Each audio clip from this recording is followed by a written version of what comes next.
Boa tarde, pessoal. Aqui quem fala é o Igor e estamos aqui hoje para mais um vídeo da coluna Por Onde Andam, do Jornal da Licença. E hoje a nossa convidada é a Cecília, minha companheira de graduação, né? A gente entrou junto na licenciatura em matemática na UF e também acho que posso dizer que é praticamente uma companheira de mestrado também, que apesar da gente não ter entrado junto, a gente troca umas figurinhas de vez em quando, né?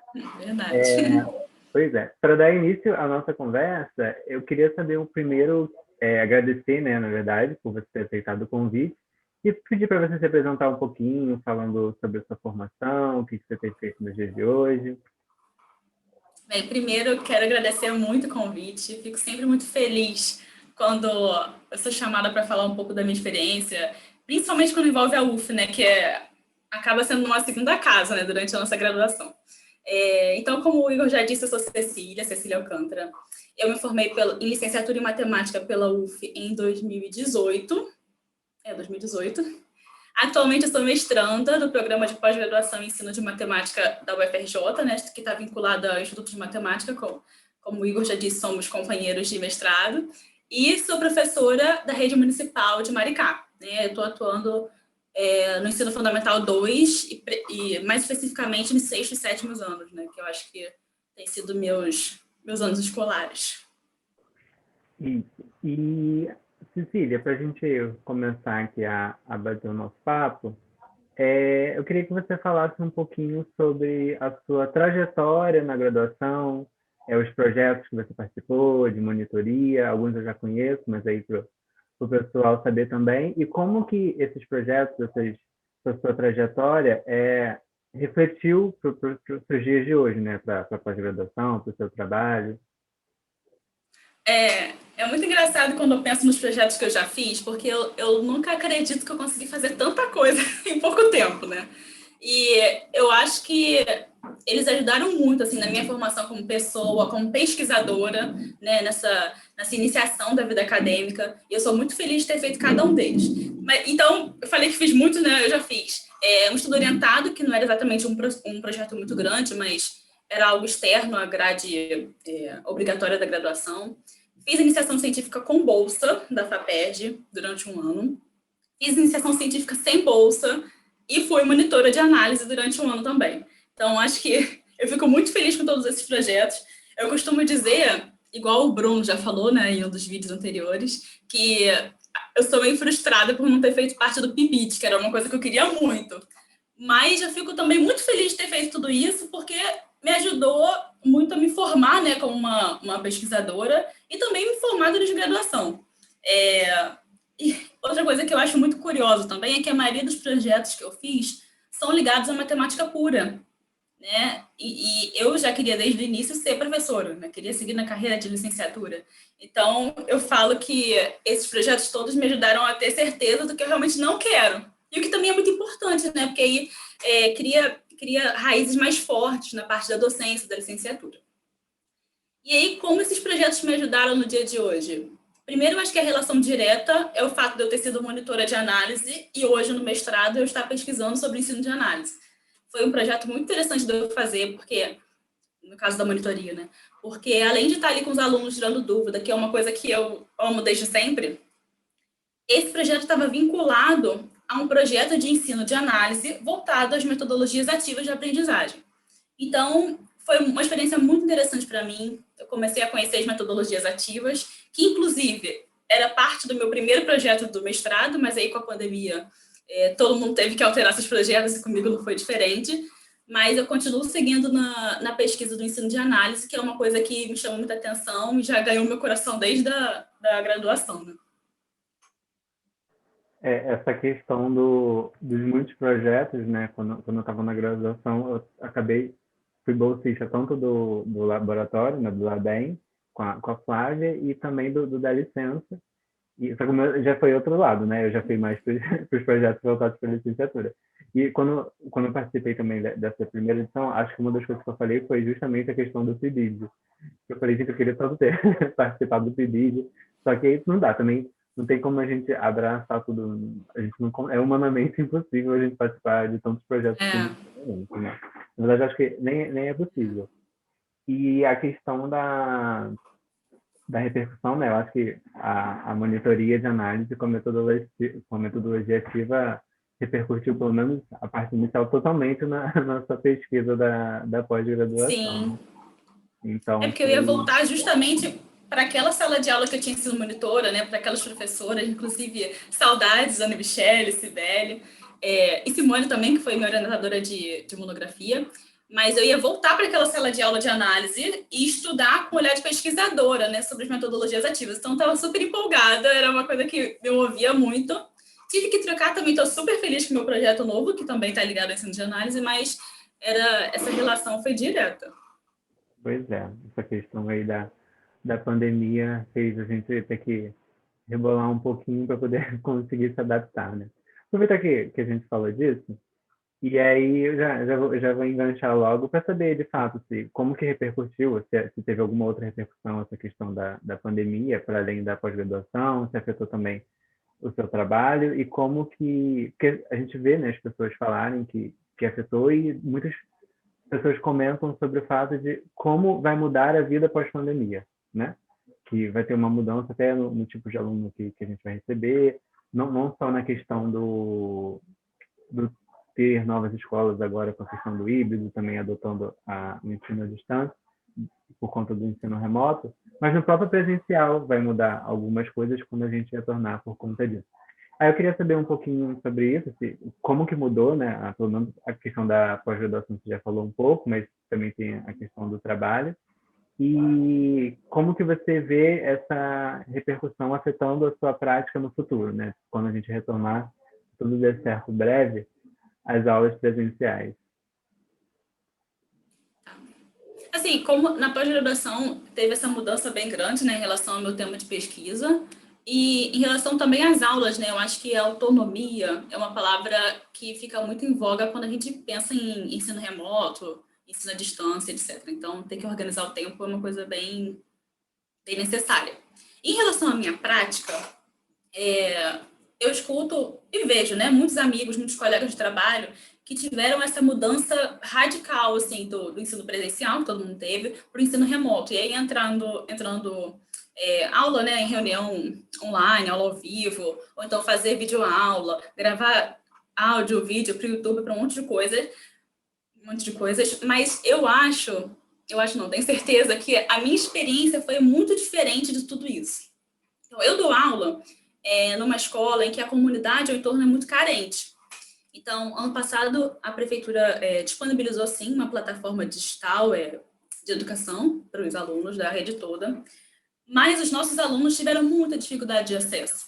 E aí era uma plataforma com layout mais ou menos do Facebook, a gente postava as coisas como se fosse um post de rede social, mas eles tiveram muita dificuldade, principalmente porque pela dificuldade do acesso ao notebook, né? Então, a configuração da plataforma pelo celular era um pouco difícil de ser usada, enfim. E aí, junto com isso, a escola providenciava impressão das atividades. Então, a maior parte do retorno que a gente teve, que nós professores tivemos, com as atividades que a gente mandava, era a parte de impressa. Então, a gente fazia a mesma atividade, era melhor que fosse a mesma, para postar na plataforma e para ser impressa na escola. E aí surgem as limitações, porque a escola é enorme, a escola onde eu trabalho, e não dá para imprimir, sei lá, 10 páginas de atividade para cada aluno por semana de matemática. Porque eles têm várias matérias, tem muitas outras semanas, né? E aí vem as limitações de impressão, de etc, etc, etc.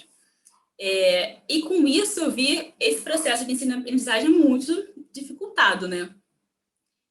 Foi muito difícil realmente essa relação com o aluno. Primeiro que o contato que a gente tinha com eles era muito pouco. Era difícil, escasso, assim. Até alguns alunos escreviam alguma coisa nas atividades, né? Professora, eu queria que você estivesse me explicando, sei lá o quê. Aí a gente tentava escrever alguma coisa, mas até esse feedback ao aluno era lento, né? Porque a gente mandava atividade no mês, ia pegar, sei lá, 2 meses seguintes, ia chegar para ele, sei lá, 3 meses depois, era muito difícil. Esse ano a gente começou de uma forma diferente, começamos a dar aula pelo WhatsApp, que estava sendo muito proveitoso. Então, muitos alunos participavam mais ativamente, porque é um recurso que as pessoas têm mais, né? Tem mais facilidade no acesso. Mas aí também veio uma nova plataforma, até com o objetivo da gente utilizar depois do ensino presencial também, parte dela, que tá gerando certa dificuldade, mas, assim, estou confiante que as coisas melhorem um pouco, principalmente em relação ao ano passado, né? E fica uma coisa mais, assim, profissional, né? Usar a plataforma nova e não o WhatsApp. Mas é isso, a gente vai seguindo. A primeira aula ao vivo que eu dei foi essa semana, para ter uma noção. Na aula ao vivo, sim, reunião com os alunos. E aí, numa turma de 40, 35 alunos, 6 estavam presentes, entendeu? E aí, um caía, outro voltava e tal, mas, por incrível que pareça, a gente comemora, né? 6 alunos, em comparação com outras turmas, foi até muito. Mas eu acho que essa foi a principal dificuldade. O acesso deles à tecnologia e na nossa comunicação com eles. E aí, se perguntou sobre a repercussão da pandemia no futuro, né? Assim, eu não sei. Pelo menos a gente, com o uso dessa plataforma, a gente já sabe que é um projeto da cidade usar a plataforma, nem que seja para dar presença para os alunos, para fazer as provas, imprimir, etc. Mas desde o início da pandemia, eu acho que eu penso numa repercussão um pouco mais geral do que na nossa própria prática. Eu via lá aqueles memes, as brincadeiras que os pais faziam, que não aguentam mais o filho em casa, ou como que o professor aguenta explicar. Eu acho que isso reflete um pouco da falta de valorização que o professor tem na nossa sociedade, né? Então, desde o início, eu espero, assim, lá no fundo, assim, da minha parte mais positiva, espero que a gente tenha algum reconhecimento maior, uma valorização maior do nosso trabalho, né? Do que a gente faz, que a gente não dá só aula, né? Não é só o momento que a gente está dando aula que a gente está trabalhando mesmo. Não sei se isso vai acontecer, mas a esperança é aquele negócio que a gente tem que manter acesa sempre, né? Mas eu acho que é isso.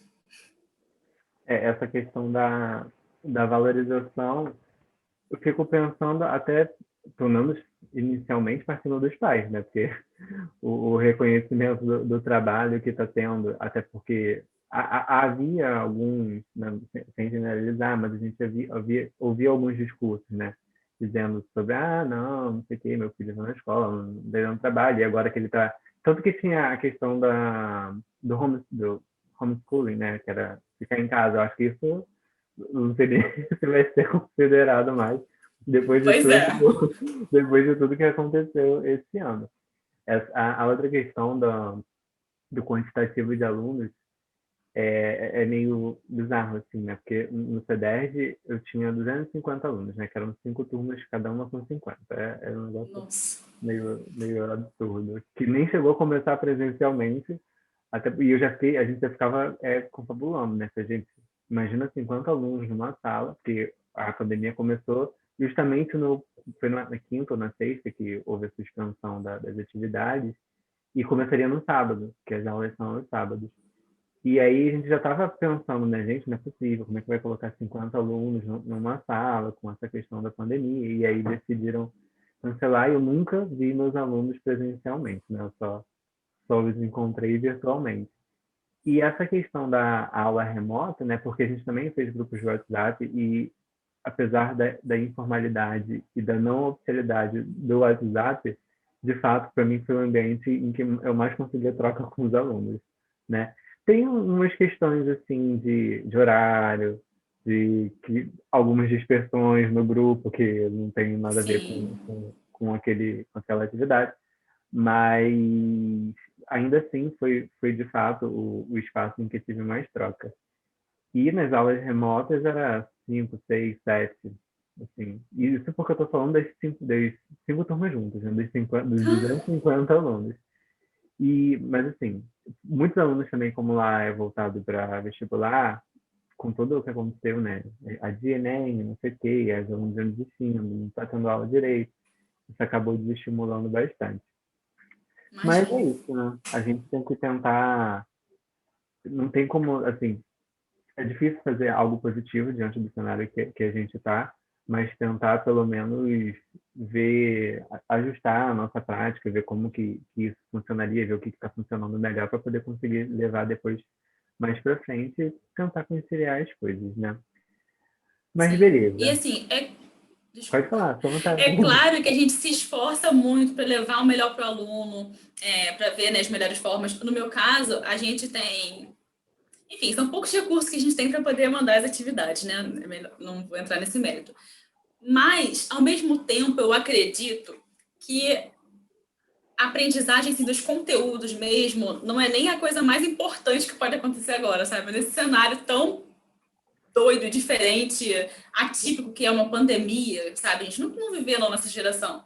Eu acho que a aprendizagem assim, dos conteúdos é uma coisa muito pontual. Não sei se eu vou estar sendo contra meus colegas professores, meus amigos, mas eu acho que é isso. Então, só dele estar ali pensando, saindo um pouco da realidade, é claro que estudando, tentando aprender, pensar um pouco, vai ser muito importante para a vida dele, né? Mas eu acho que não deve gerar tanta, não sei, tanta apreensão. Não sei se eu me fiz entender, espero que sim.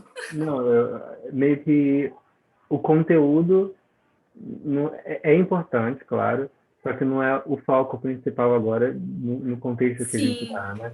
Porque tem tanta coisa que perpassa, não tem como, assim, eu mesmo dando conteúdo para gente, não adianta uma aula que eu daria em determinado tempo em uma sala de aula presencial, quando eu for para o remoto, já tem uma certa dificuldade de, pelo menos eu tive, né? De interação no remoto, porque né, aulas com câmeras desligadas e pessoas sem falar nada Sim, nossa, é muito aconteceu, difícil. aconteceu bastante, não vou negar. Nossa. E assim, mas, e aí eu falava, gente, não tem como, porque também dá aquela, você falar, né? E não ter uma interação, porque a gente não conseguia nem ver o olhar do aluno, né? A gente não consegue identificar, porque, pelo menos em sala, a gente consegue ver pelo olhar se ele está entendendo, se não está, a pessoa faz uma cara meio assim. Uhum. Mas sem você ver, você fica assim. Aí você vai falando, vai virar um monólogo, você vai ficar falando, parece que não tem ninguém entendendo nada, ninguém tá. Eu falava muito, gente. Eu falava assim, no sentido de, gente, por favor, participe, fulano, não sei o quê, vai. Aí, com o tempo, eles foram. Até porque no início não tinha também. Não se conhecia, nunca nos conhecemos presencialmente. Eu também entendo a posição deles de não ter uma relação. Assim, é difícil. É verdade. Você simplesmente chegar lá falando, você nunca nem via a pessoa presencialmente, Uhum. conhecendo ali naquele ambiente. Aí, com o tempo, eles foram se soltando um pouquinho. Mas que dava uma angustiazinha, né? Falar, ai, gente, que situação meio chata. É como se a gente estivesse falando para a parede, né? Porque não tem nenhuma reação, nenhum retorno, é muito difícil. Mesmo que eu não tenha essa experiência, assim, como professora, né? Esse período remoto nos proporcionou muitas reuniões online, assim, e a gente entende como funciona, né? Pois é. Acho que a gente está se preparando para a vida de youtuber e tá vendo que a gente não dá certo só falar com a câmera sozinho. A gente precisa de interação com o outro, senão tá dando certo. Não é? Ai, gente, mas vai tá se encaminhando aí para tudo dar certo pro fim, as coisas vão voltando aos eixos. Verdade. Então, Cecília, você disse, né, você se formou, entrou para pós-graduação e também entrou para o município de Maricá. Você chegou a ter, né, um ano dando aula presencial, não foi? Sim, é verdade que eu comecei a dar aula em 2019, então foi 2019 todo presencial, normal. E aí, no ano passado, a gente deu aula até março, acho que parou dia 16 de março a escola, alguma coisa assim, e depois entrou o remoto. E aí, em 2019, você já estava na pós-graduação também, tá? Sim. E como é que foi a pós-graduação junto com o trabalho? Porque, querendo ou não, foram duas coisas novas, né? Porque você tinha saído Sim. da graduação e aí entrou para o mestrado e começou a dar aula no município de Maricá. E como é que foi, né? Conciliar essas duas coisas? Pode falar com toda sinceridade. Ai, meu Deus. Não, não tem nada. Porque, assim, às vezes a gente queria. Eu acho que tem algumas coisas que a gente, né, meio que tem uma perspectiva de que algo vai ser de determinada forma, mas assim, a realidade tem coisas que acontecem que não são ditas, né? Sim. E nem tudo é fácil, assim, vou chegar, vou terminar e quero muito fazer mestrado e vou trabalhar e não sei o quê, não sei o que lá, mas tem algumas coisas que a gente precisa planejar para saber, será que vai dar certo? Será que tem como conciliar essas coisas? Até porque tem gente que às vezes trabalha em 3 lugares e aí conciliar, Sim, é pensou, verdade. três escolas mais uma pós-graduação, será que é possível? Será que não é? Como é que foi essa experiência para você? É assim, primeiro, era uma experiência muito nova, né? Muito diferente. A gente sair da graduação para começar a dar aula sozinho, assim, já seria uma coisa totalmente diferente, né? E para o mestrado também. No início foi bem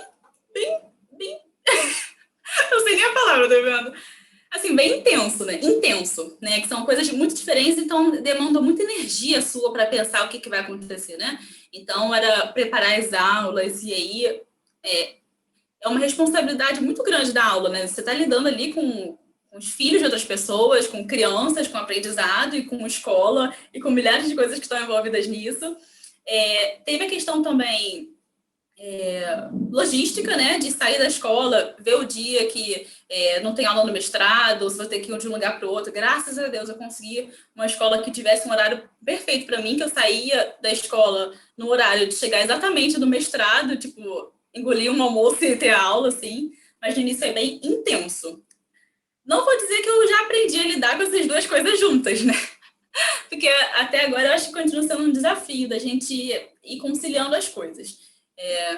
Mas aí foi isso, vendo o que era prioridade numa semana, na outra, encaixando quando que eu ia fazer uma coisa ou outra.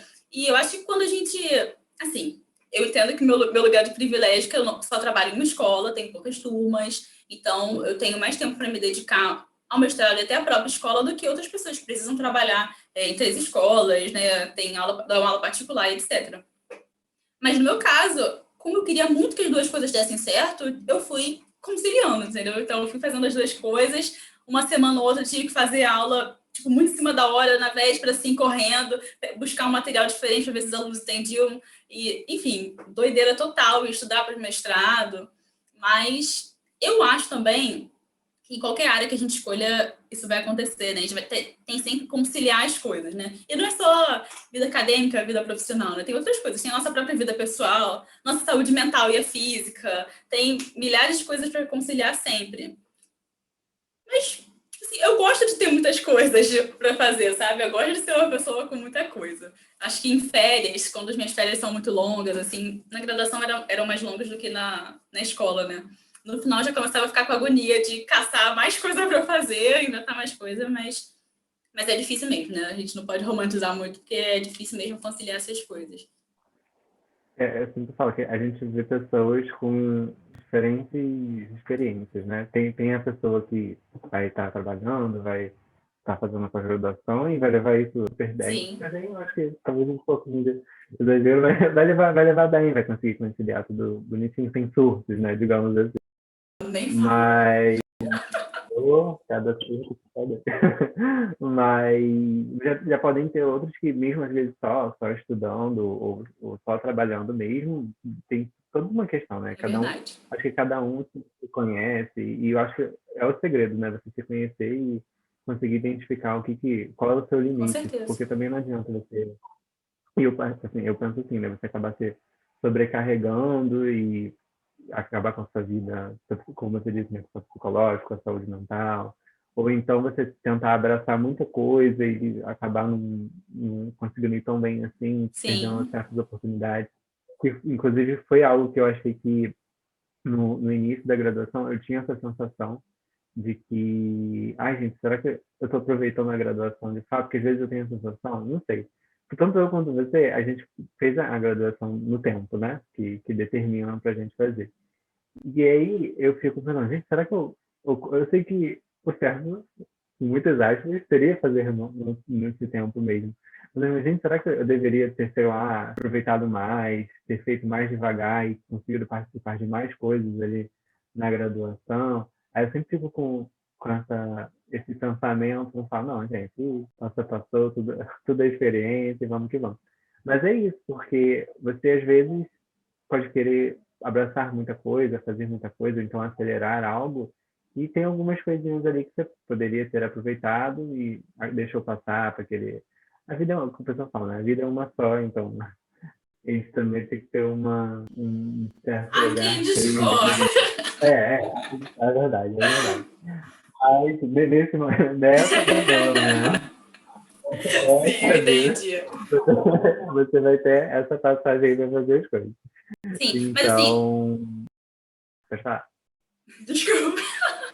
Não, não tem problema. Esse time de poder falar, eu já tinha dificuldade no presencial. E quando é vídeo, eu sempre acabo interrompendo alguém.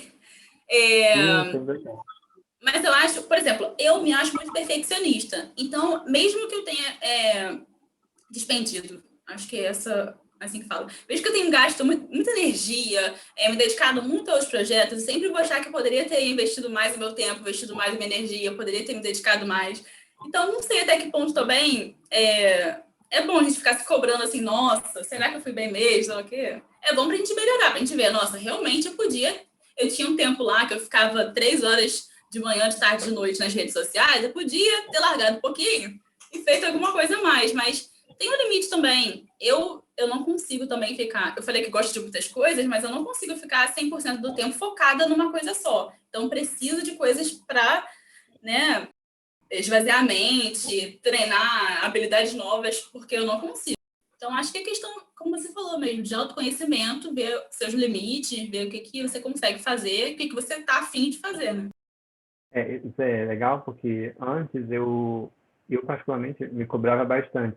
Sei lá, eu podia passar o dia inteiro estudando, aí chegava à noite que eu estava cansada, eu ia fazer alguma coisa paralela, assistir uma série, qualquer coisa do tipo. E aí depois eu ficava me cobrando, falava, não, não era para ter feito isso, mas que, gente, não é como se eu tivesse, sei lá, eu preciso de um tempo também para poder distrair, senão sua mente Sim, vai explodir, assim, né? É uma questão psicológica total.